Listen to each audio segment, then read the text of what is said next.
तखमीना लगा ही नहीं सकते जहान साहिबा।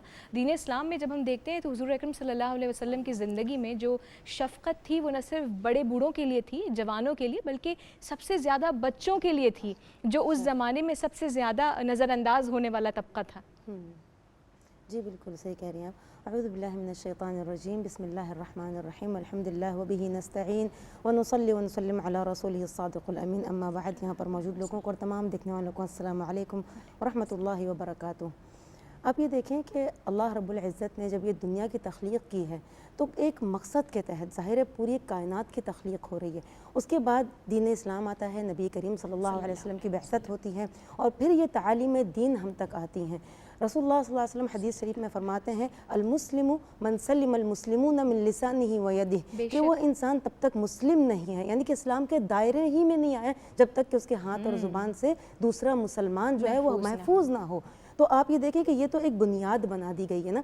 अब इसमें हम ये कैटेगराइज नहीं कर सकते हैं कि आपने जो भलाई करनी है वो स्पेसिफिकली किसी एक तबके के साथ, किसी एक फ़िरक़े के साथ, किसी एक मज़हब के लोगों के साथ करनी है। आपने इंसानियत, क्योंकि अगर आप मुस्लिम का वर्ड देखते हैं ना तो वो इस्लाम क्या चीज़ें, सलामती, अमन, भाईचारगी, तो आपको ये सारी चीज़ें इस एक वर्ड में मिल जाती हैं। तो एक मुसलमान जो है वो इसका पैकर होना चाहिए, वो एक पूरा पैकेज होना चाहिए इस चीज़ का। तो अगर आपके अंदर ये सारी की सारी चीज़ें हैं तो आप ये देखें कि अल्लाह रब्बुल इज़्ज़त ने इंसान के अंदर जब रूह डाली है तो सबसे पहले हवास दिए हैं। हवास क्या चीज़ें, हवासल खमसा, 5 हवास दिए हैं उसके अंदर।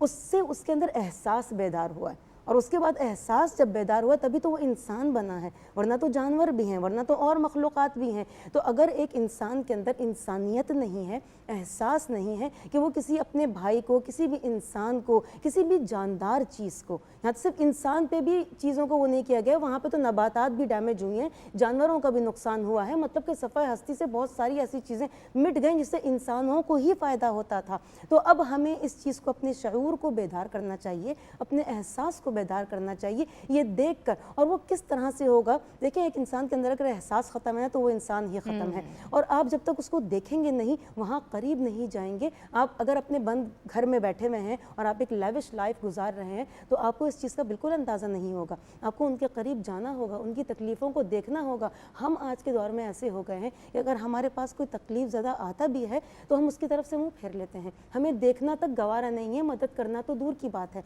तो हमें ये चाहिए कि हम वहाँ पर जाएं, देखें। और जाहिर सी बात है कि बच्चे तो कमज़ोर हैं, बच्चे तो डिपेंडेंट होते हैं, तो उनकी तरफ जो हमारे फ़राइज़ बनते हैं वो तो और भी बहुत ज़्यादा बढ़ जाते हैं कि हम उनके जो बड़े हैं उनकी मदद करेंगे तो इवेंचुअली जो है वो बच्चों की भी मदद होगी। उस तरह से आप उनके पास जाएं, उनको देखें, क्या उनकी ज़रूरियात हैं, क्या उनको चाहिए है। और मैंने मेरे पास भी, जहाँ पर मेरी रिहाइश है आजकल, तो मैंने वहाँ पर भी बहुत सारे ऐसे लोग देखे हैं। हमारे घर से भी बहुत सारी ऐसी इमदाद वगैरह हो रही है, तो सबसे ज़्यादा ख़वातीन और बच्चे ही इस चीज़ का शिकार हुए हैं और वही लोग सबसे ज़्यादा परेशानी का सामना कर रहे हैं। तो हम लोग की ज़्यादा कोशिश ये होती है कि पहले उनको हम लोग जो है वो सपोर्ट करें। और ठीक है, जज़ाकल्लाह, आप लोग तशरीफ़ लाए, बहुत शुक्रिया। नाज़रीन, आज की गुफ्तगू आपने मुलाहिज़ा की, आपके सामने है। सूरत हाल संगीन है, पानी उतरता जा रहा है, लेकिन पानी उतर